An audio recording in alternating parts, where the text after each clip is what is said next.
Welcome back to my channel, Tara. Today, I have a story that will make you question everything you think you know about trust, family, and betrayal. This is a story from my Clara's Life Stories series. It all started late one afternoon. I had just pulled into the driveway of our new house. The sun was low, painting the walls in golden light. My phone buzzed, a number I didn't recognize. "Is this Daniel Brooks?" The voice was old, raspy, the kind that seems to carry secrets. "Yes, who's calling?"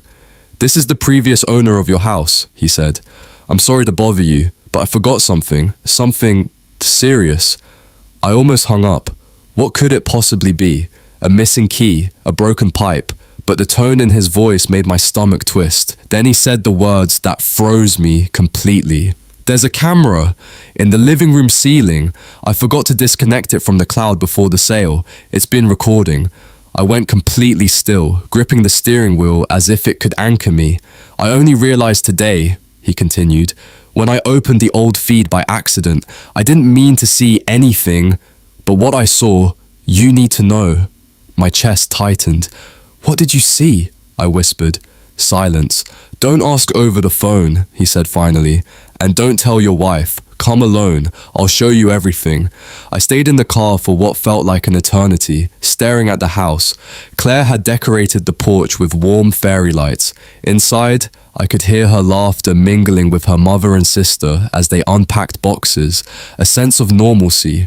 A home full of life. And yet, something inside me was screaming that it was all an illusion. When I arrived at the previous owner's house, it was a faded bungalow tucked behind a gas station. The man opened the door, hands trembling slightly. "I didn't mean to get involved," he said, ushering me inside. "But I lived in that house for 30 years. It deserved better than what I saw." He led me to a cluttered desk and opened his laptop. I backed up the footage. "I'm not keeping it. I just thought, you deserve to see." He pressed play. The living room, my living room. The date stamp read Tuesday. I had been at work until 7 p.m. Claire walked in, her mother followed, then Jenna, her sister. They poured wine, laughed. "I can't believe he fell for it," Claire said, collapsing onto the couch. "All that fresh start nonsense," her mum added, "like it's really his house." "You did the hard part," her mum continued. "Now we just make sure he stays busy at work while we finalize the switch." "The switch?" I whispered to myself, my hands tightening into fists. Claire pulled out a folder, power of attorney papers. She smirked. "You said he'd never notice." "You were right," her mum replied. I felt my heart sink. Every laugh, every smile, every word, it had been poison. I couldn't move, I couldn't speak, but I knew one thing, I wasn't going to let them win. "Send me everything," I said, "every second." By the time I got home that night, everything looked normal. Claire kissed me on the cheek, asked if I had picked up milk. Jenna helped organize the garage. Her mom baked something for the neighbors. I smiled, nodded, played the part, because they didn't know. They had no idea I had the video. I had the proof, and I wasn't confronting them. Not yet. Over the next few days, I played dumb, pretended to be tired, distracted by work. Meanwhile, I planted microphones in the kitchen, the hallway, under the dining table. I wired a backup feed into the router, upgraded the cloud storage. They were too confident to notice, and that's when the real conversation started. "Jenna, you sure he won't contest it?" Claire whispered one evening. "He's pathetic. Just wait 3 more weeks," Jenna replied. "Once the funds move, he's useless. Then we cut him off. Clean."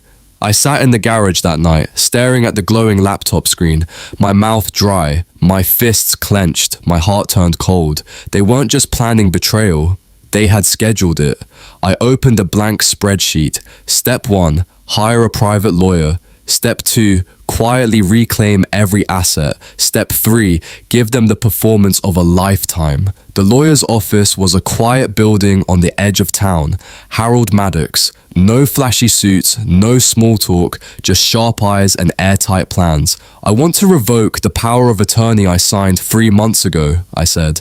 "That could raise suspicion," he warned. "I'm counting on it," I replied. By Friday, every major asset had been quietly redirected, every bank account, brokerage, and the deed to the house. All I left behind were empty shells. Then came the bait. I walked into the living room smiling. I got a raise, a big one. Claire's eyes sparkled. Jenna clapped. Her mom beamed. I leaned into the act, playing the perfect husband, the perfect man. They thought their plan had time. They were wrong. 2 days before their switch, I overheard Claire whispering on the phone in the backyard. "It's happening next week. He's completely in the dark. The forged signature is ready." I smiled quietly to myself. That night, I emailed Harold everything: the cloud footage, the voice recordings, the forged signatures, the updated power of attorney. "Prepare the final package," I wrote. "Emergency legal motion, Tuesday." His reply, one line: "It will be beautiful." Tuesday arrived. Claire came down in a red dress. Jenna poured mimosas. Her mom bragged on the phone about their victory. They thought today was theirs. At 9 a.m., the doorbell rang. Harold stepped in, followed by a court officer. I turned to them. "Ladies, please sit down. You'll want to hear this." The officer unfolded a document. "Claire Whitman, you are being served a cease and desist for attempted property fraud and signature forgery." Jenna shouted. Her mother screamed. I slid a USB stick across the table. "All your conversations, backed up, secured. Any retaliation goes public." By sunset, their suitcases were on the curb. Claire was the last to leave, mascara running, trying to understand how it all slipped away. But I wasn't watching from the window.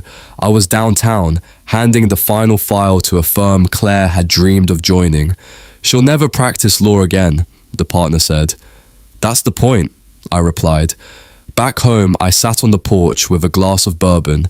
Cold air bit my skin. Silence. Clean. They thought love made me weak. They were wrong. I didn't just survive, I won. And that's why here on my channel, Tara, I always say, trust wisely, because some battles are hidden behind smiles.